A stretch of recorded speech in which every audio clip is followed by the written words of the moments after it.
Allenin herätyshetki esittelee ihmeitä tänään Jumalan uskon ja voiman miehen evankelista N kanssa Allen.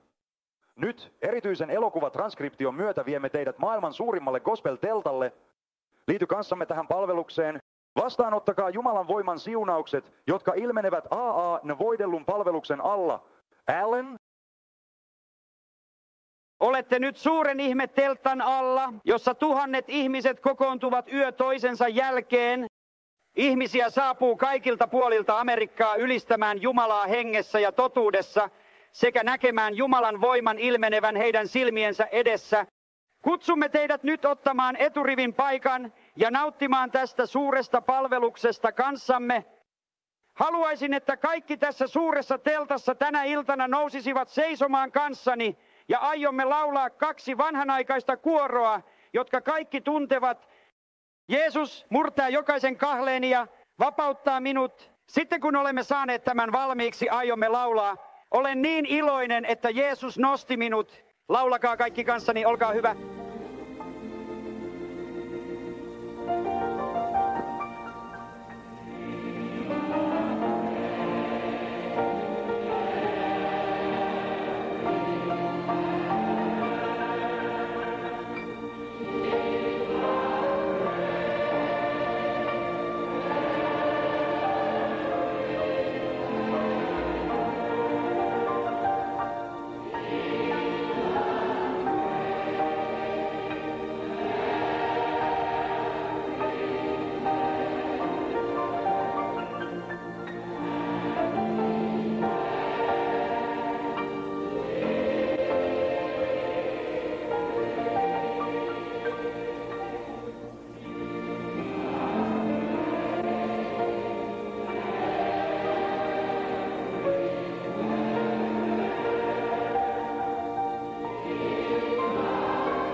Amen. Voitte istua kaikki. Eikö teillä ole hauskaa tässä suuressa palveluksessa tänä iltana? Jos nautit siitä, kaikki sanokaa amen. Halleluja. Ja nyt, hyvät naiset ja herrat, on minun erittäin iloinen ilo ja etuoikeus esitellä teille mies, jonka Jumala on voimakkaasti voidellut yliluonnollisella ihmeiden palveluksella. Jumalan uskon ja voiman mies, pastori A.A. Allen. Kiitos Jumalalle. Aamen. Kuinka moni uskoo, että Jeesus on yksi hänen 10 tänä iltana? Uskotko, että Jeesus on täällä? Uskotko, että hän oli täällä tänä iltapäivänä? Uskotko, että hän on täällä liikkuakseen ja työskennelläkseen? Uskotko, että hän on täällä parantamaan sairaita? Uskotko, että hän on täällä, jotta hänen voimansa voisi vapauttaa ja irrottaa ihmisiä demonisista hengistä ja demonisesta voimasta? Nyt varokaa. Älä sano minulle, että demonit eivät ole todellisia tänä päivänä. Joku sanoi toissapäivänä, Alan, näin juuri sen uuden elokuvan nimeltä. Eevan 3 kasvoa. Sanoin, etten nähnyt elokuvaa, mutta luin tarinan Reader's Digestistä. 2 maan suurimmista psykiatreista on kirjoittanut tarinan naisesta, jolla on 3 erilaista persoonallisuutta. Ensimmäistä kertaa lääketieteen historiassa psykiatrit ja lääkärit heräävät viimein siihen tosiasiaan, että on suora yhteys. Useimmissa hermostuneisuushäiriöissä on fyysistä kärsimystä hermojen kautta, mielisairautta ja mielentautia. On suora yhteys hengen kanssa. He eivät tiedä, minkälaista henkeä se on, mutta he sanovat uskovansa, että on suora yhteys demonien tai jonkinlaisen kuilusta tulevan asian kanssa. No, olen iloinen, kiitos Jumalalle, että lääketieteellinen tiede, psykiatrit ovat viimein heränneet siihen tosiasiaan, että Jumalan sana on totta. Kuinka moni on iloinen siitä, että Jumala liikkuu tänään ammattilaisten parissa.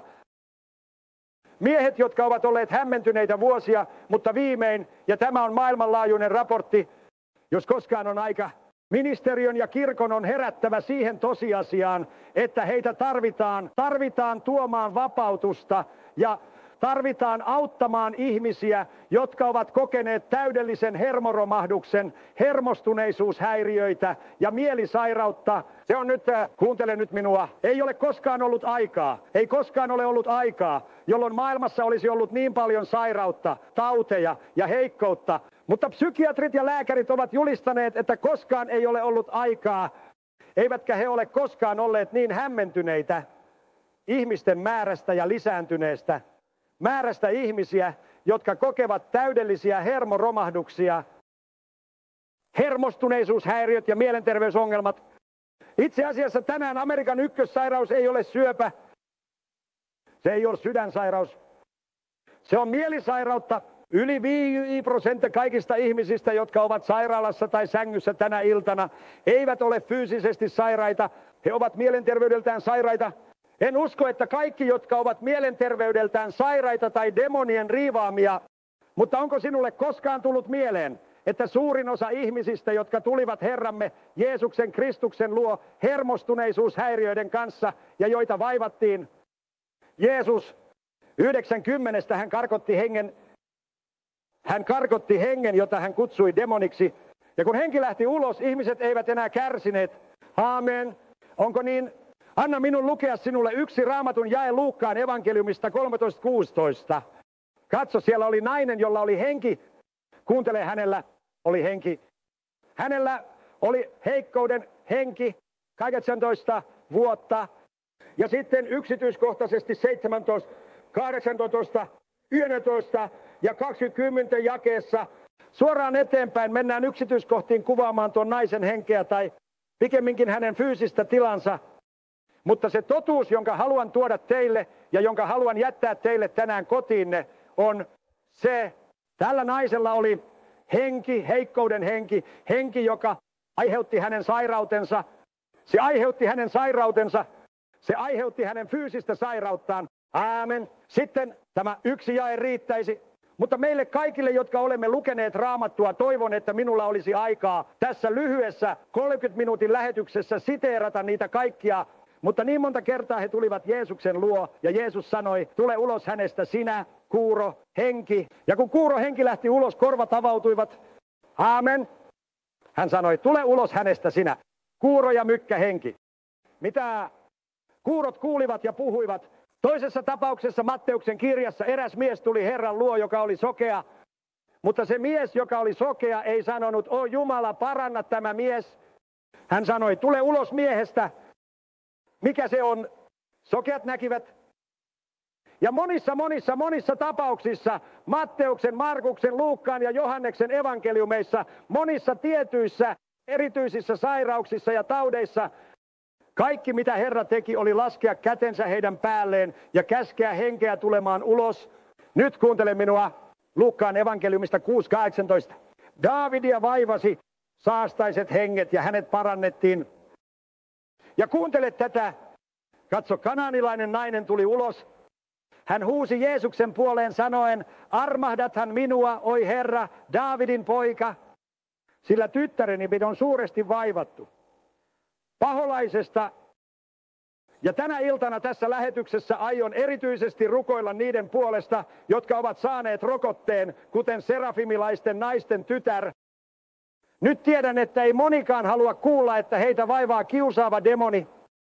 Hyvin harvat ihmiset tänään haluavat tunnustaa, että sisälläni on jotain, mutta on hämmästyttävää, kuinka monet ihmiset julistavat, että minussa on jotain, mitä ei pitäisi olla. Niin monet ihmiset sanovat, veli Alan, kuulen ääniä. Monet ihmiset sanovat, pieni nainen sanoi, menetän järkeni, tulen hulluksi. Jos Jumala ei auta, menetän järkeni. Joka puolella on suuria käärmeitä ryömimässä. Kun hän puhui, hän huusi ja hyppäsi ja sanoi, Jumalani, tuolla menee yksi. En nähnyt mitään, mutta häntä vaivattiin. Sanot, että hän oli keskivaiheen tapaus. No, voit viedä hänet psykiatrille, mutta sanonpa tämän. Tänään psykiatri lähettää suurimman osan tapauksista saarnajille. Aamen. Lopultakin psykiatri on herännyt siihen tosiasiaan, että paholaisella on jotain tekemistä fyysisen vaivan kanssa. Tuhansista ihmisistä, jotka jonottavat toimistossaan päivästä toiseen saadakseen yksityisen haastattelun, konsultaation tai diagnoosin mielenterveysongelmistaan. Tuhannet ihmiset elävät jatkuvassa pelossa, mielensä menettämisen tai täydellisen romahduksen pelossa. Tämän teltan alla on satoja ihmisiä, jotka ovat hermoromahduksen partaalla, ja he sanovat, että olen hermoromahdin. Ellei Jumala auta minua, olen menettämässä järkeni. Aion hajota täysin, mutta olen kauhean tilanteen partaalla. Voitko auttaa minua? Sanoin, kyllä voin auttaa sinua. Sama asia, mikä oli vialla Sarah Phineasin ja Mormonin tyttären kanssa, on vialla myös sinussa. Mikä tämä on? Tässä tulee nainen itkien Herran puoleen. Hän sanoi, Jeesus, Daavidin poika, voit auttaa minua tekemään jotain. Mikä se on? Se sanoi, tyttäreni, hän on kotona. En voinut tuoda häntä. Hän on mieleltään sairas. Häntä vaivataan. Hän on vaivattu paholainen. En sanonut, että hän on hermostunut. En sanonut, että hän on hermoromahduksen partaalla. Hän sanoi, että paholainen vaivaa häntä suuresti. Jeesus kiitti häntä hänen uskostaan, eikä hänen edes tarvinnut tuoda tytärtään Jeesuksen luo. Tiedätkö, mitä tapahtui? Jeesus sanoi hänelle, mene. Paholainen on lähtenyt tyttärestäsi. Jeesus ei sanonut, että kun pääset kotiin, tulet löytämään hänet. Hermot ovat rauhoittuneet. Hän sanoi, mene nainen. Ja kun pääset kotiin, tulet huomaamaan, että paholainen on lähtenyt tyttärestäsi. Onko niin? Luen teille Markuksen evankeliumista 7. Hän sanoi hänelle, paholainen on lähtenyt tyttärestämme. Ja kun hän tuli kotiinsa, hän huomasi, että paholainen oli lähtenyt. Mitä sitten tapahtui? Tässä on tulos. Hän huomasi, että paholainen oli lähtenyt hänen tyttärensä luota, ja siitä päivästä eteenpäin häntä ei koskaan enää vaivattu. Hänellä ei ollut hermostuneita, sanotaan nyt vaikka kohtauksia. Hänellä ei ollut enää yhtään kohtauksia. Hänellä ei ollut hermoromahdusta. Heidän ei tarvinnut määrätä häntä psykopatiaosastolle eikä mielisairaalaan. Hänelle ei koskaan tarvinnut antaa yhtään sähköshokkia. Tässä on mitä olen julistanut ja sanoin eilen täällä olevalle miehelle, joka sai keltaisen rukouskortin. Hän sanoi sen, aikovat määrätä minut mielisairaalaan, ellei minusta jollain tavalla tule parempaa. Ja hän sanoi, veli Allen, he ovat sanoneet, että he haluavat antaa minulle sähköshokkeja. Ja hän sanoi, en halua mitään sähköshokkeja. Sanoin, luulen, tarvitset yhden. Ja sanoin, että saat neiti Fairlainen tänä iltana. Ja aion huolehtia siitä, että saat sähkösokin. Mutta hän sanoi, tiedätkö, olen nähnyt niin monia ihmisiä ja kuullut niin monia ihmisiä, jotka ovat menneet näille psykopatiaosastoille hoitoon. Ja he ovat saaneet monia sähkösokkeja, mutta eivät parane. Sanoin, että he saivat vääränlaista sähkösokkia. Jos saat vain yhden raamatullisen skripturaalisen sähkösokin, se ilkeä demoninen henki, joka vaivaa sinua hermojesi kautta tai henkisesti, tullaan vapauttamaan ja sinut asetetaan vapaaksi. Hän sanoi, että mitä tarkoitat? No hän tulee olemaan tällä ramppilla tänä iltana ja Jumala antaa hänelle sähkösokin. En puhu sähköshokista, jossa käytetään sähköä, märkiä sieniä ja märkää pyyhettä. missä sut on pakko sitoa pöytään, missä se repii sinut palasiksi ja tekee sinut villiksi ja mielettömäksi. Puhun Pyhän Hengen tulen järkyttävästä voimasta, jonka Jumala lähetti apostolien teoissa 2. luvussa. Yksi hyvä shokki Jumalan voimasta. Ja Jumala on sanonut palvelijoilleen, teidän tulee panna kätenne sairaille ja lapsi paranee. Hän oli sanonut, teidän tulee karkottaa riivaajia. Nyt en sano, että jokainen näistä, jotka tulevat tänä iltana, on riivattu. Mutta Raamattu kertoo meille Jeesuksesta. Hän paransi kaikki, jotka olivat riivattuja paholaisesta. Ihmiset ovat riivattuja paholaisesta. Heillä on sisällään paholainen tai demoninen henki. Mutta ne, jotka ovat sorrettuja, huomaavat, että asia leijuu heidän ympärillään. Mutta Jeesus tuli ja paransi kaikki, jotka olivat riivattuja paholaisesta. Nyt aion rukoilla puolestasi hetken kuluttua, mutta ennen kuin teemme niin, kumartakaamme päätämme täällä, kun avataan tämä rukouslinja näille, jotka ovat sorrettuja, kärsivät hermostohäiriöistä ja joita paholainen vaivaa. Tuo heidät tänne, Sambak. Kaikki kumartakaa päätänne. Isä Jumala, Jeesuksen nimessä. Toteuta se tänä iltana, jotta jokainen, joka katsoo tätä lähetyksestä, jotenkin näkee täällä tällä alustalla, mikä heissä tai rakkaassa on vialla. Anna heille uskoa parantumiseensa ja vapautumiseensa Jeesuksen nimessä. Kaikki nostakaa kätenne ja kerrotaan Herralle, mitä hän aikoo tehdä meille tänä iltana. Ylistetään häntä siitä, mitä hän aikoo tehdä.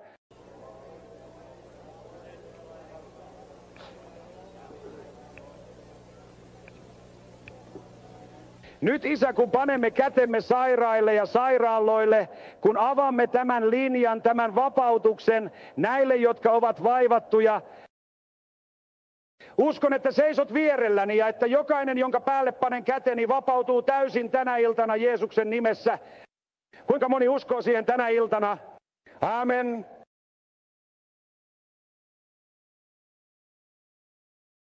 Tässä on pieni neiti, jolla on se ongelma, josta olen puhunut teille. Häntä on vaivattu ja hän on ollut vaivattuna 7 vuotta. Uskotko, että hengellä on jotain tekemistä tämän kanssa? Uskotko siihen? Minkälaista paholaisen henkeä uskot sen olevan? Aion rukoilla ja tämä asia tulee lähtemään. Kaikki mitä sinun tarvitsee tehdä on katsoa hänen kasvojaan. Näet, että tässä on jotain vialla. Ei ole hymyä. Siinä on tyhjät ilmeet. Näetkö mitä tarkoitan? Jumala, tämän asian on pakko lähteä. Se on kauhea tuska hänen päässään ja korvissaan. Se on ollut siellä 7 vuotta. Ja jos hän ei saa vapautusta, hän päätyy pian psykopatian osastolle. Mutta sinä tulet saamaan vapautuksen tänä iltana. Kaikki nostakaa oikea kätenne, kun rukoilen. Sinä kiusaava paholainen. Jeesuksen nimessä kirotkoon saastainen voimasi. Jeesuksen nimessä. Lucia, tule nyt. Siinä se menee. Se on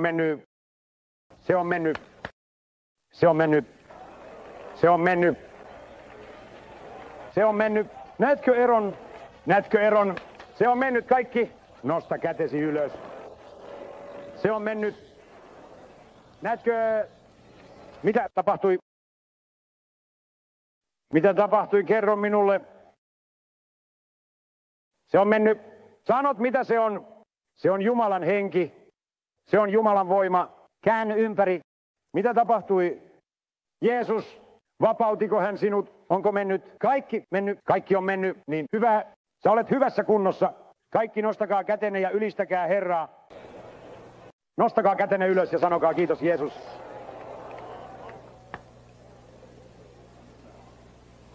Tässä toinen nainen, hän hermostunut rauniot. En pysty melkein kävelemään. Häntä vaivaa niin paljon. Hermoromahdus. Hänen mukaansa koko vasen puoli, kaikki tämä puoli on vaivattu. Tässä on jotain, joka repii häntä ja rikkoo hänet. Onko niin? Kyllä. Uskotko, että Jumala vapauttaa sinut? Hän voi. Uskotko, että paholaisella on jotain tekemistä tämän kanssa? Se ei ole Jumala, et usko, se on Jumala, en minäkään. Sanot, että siellä on jotain, joka vaikuttaa tämän Herran sisällä, joka rukoili puolestani yleisössä, ja että olkapää helpottui. Mutta käsivarsissani on ollut kipua ylös ja alas koko käsivarren matkalta. Olitko saanut hermoromahduksen? Oletko tekemässä niin? Minä. Kyllä, minulla oli minä. Olen heikko kehossa, hermot ovat uupuneet, sinua kiusataan.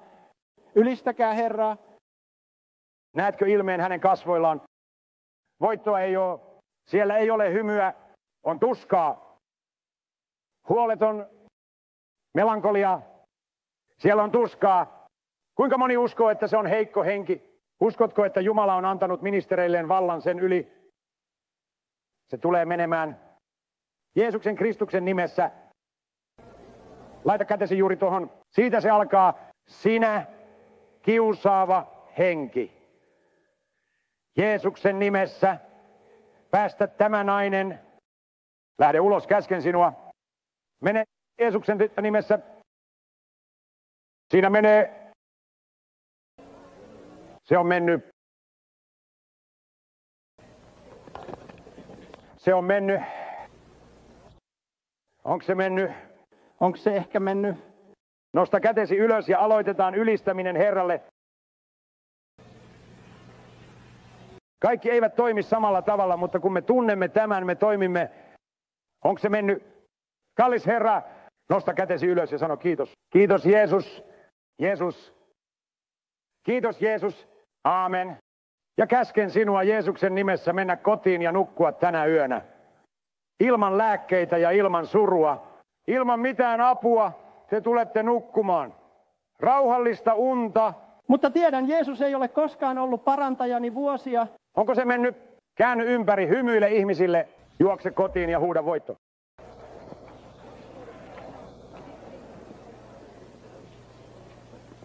Vain hermostuttavaa tuskaa.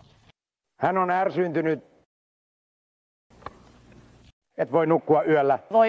En ole nukkunut kuussakin veli Allen. Et ole nukkunut 6-7 kuukauteen. Vain rauhoitteilla. Vain rauhoittavilla lääkkeillä. Selkäranka on halkaistu ja jalkani on osittain halvaantunut. Johtaja nivusista halvaantunut. Uskotko, että paholaisella on jotain tekemistä tuskan kanssa? Kyllä. Uskotko, että se on henki, joka on lähdössä? Kyllä, juuri nyt. Kyllä, juuri nyt. Joo. Kuinka moni uskoo, että Jumala antaa hänen nukkua pään huipulta jalkapohjiin nyt? Kiusaava paholainen. Se kiusaa tätä naista ja estää häntä nukkumasta ja vie häneltä levon. Herra, anna Jumalan voiman kulkea hänen lävitseen. Kyllä, Herra. Jeesuksen nimessä se on itsepäinen asia. Voit tuntea sen. Tunnen sen menevän. Ja sinä, paholainen, aiot päästää hänet menemään. Hengitä se Herra. Hengitä se Herra. Hengitä se Jeesus. Nostakaa oikea kätenne ylös kaikki ja rukoilkaa kanssani. Jeesus, hengitä se Jumala. Hengitä se. Se lähtee. Se on mennyt. Kiitos Jeesus.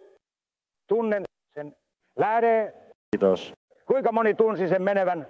Tunsitko sen menevän? Kiitos Herra. Kiitos Jeesus. Kiitos Jeesus.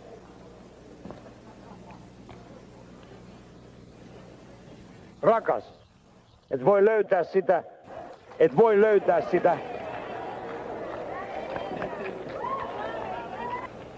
Sanoit minulle, äiti Allen, ette voi kumartua, ei voi tietää milloin. Se on minulle, ette voi kumartua. Joo, näin. Etkö tuntenut sen lähtevän? Tunsin itseni vapaaksi. Sitko vapaaksi? Tunsin vapaaksi. Mene kotiin ja nuku tänä yönä. Hän ei vieläkään voi uskoa, että se on tehty. Kiitos Jeesus.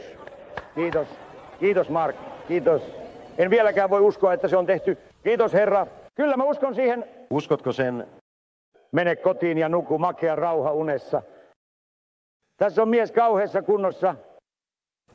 Kuinka kauan olet ollut näin vaivattu? No, koko elämäni ajan ja 2 vuotta on ollut pahempaa.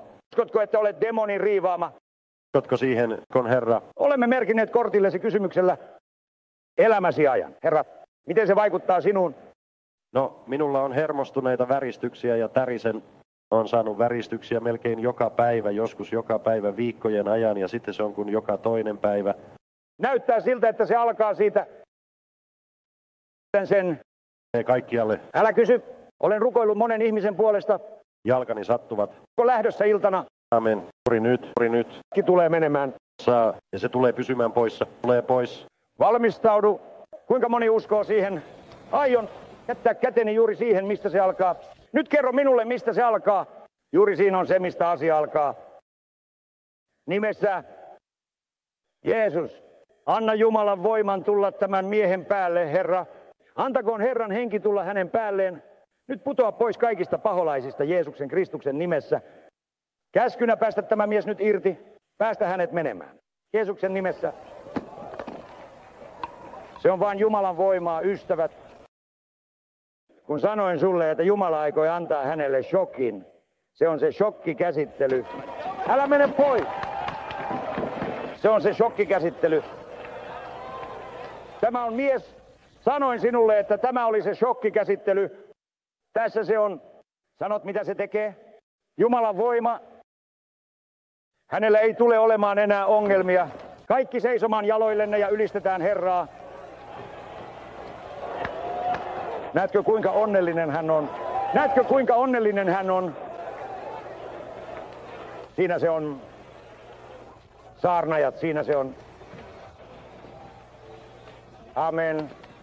Se on tehty, eikö niin? Kunniaa. Mitä tunsit? Tunnen itseni vapaaksi. Tunnetko itsesi vapaaksi? Kunniaa. Jotain tuli ulos sinusta. Niin tapahtui. Jotain meni läpi sinusta, eikö niin? Sähkösokki. Sähkösokki. Ei, se oli Jumalan voima. Nostakaa kätenne ylös ja ylistäkää Herraa. Kuunnelkaa, tässä on mitä aion tehdä. Kaikille tässä teltassa, joilla on hermostollisia häiriöitä, aion rukoilla erityisesti teidän puolestanne. Kaikille teidän kodissanne, joilla on hermostollisia häiriöitä. Teillä on lapsi, joka on kehitysvammainen, joku, joka on hermostunut eikä pysty nukkumaan yöllä. Kuunnelkaa, nostakaa oikea kätenne taivaaseen ja toinen käsi sinne. Sanot miksi? Koska juuri siellä se alkaa. Kun mä rukoilen täällä, Jumala vapauttaa sinut siellä. Nosta yksi käsi ylös taivaaseen. Ehkä haluaisit koskettaa televisiotasi. Se saa sinut ikään kuin suoraan yhteyteen tämän suuren kampanjan kanssa. Mitä Jumalan voima tekee täällä, hän tekee sen myös siellä. Oletko valmis? Jos sinulla on uskoa, Jumala vapauttaa sinut. Oletko valmis? Saarnajat, tarttukaa toisiinne käsistä käytävien yli. Jokainen teistä liittykää rukoukseen kanssani tänä iltana. Rukoilemme teidän miljoonien puolesta, jotka katsotte tätä lähetystä. Oletko valmis? Jeesuksen nimessä ne joi. Jumala, anna Jumalan voiman kulkea ääneni mukana. Tuo vapautusta, tuo parannusta, Herra, Jeesuksen nimessä, Jumalan kunnian tähden. Vapauta. Monet naiset heikkouden hengestä. Vapauta heidät kiusaavista, vaivaavista paholaisista. Jeesuksen nimessä. Ja kaikki sanoivat, nostakaa molemmat kädet, sillä ne ovat he. Kiitos Jeesus. Aamen. Etsi paikka.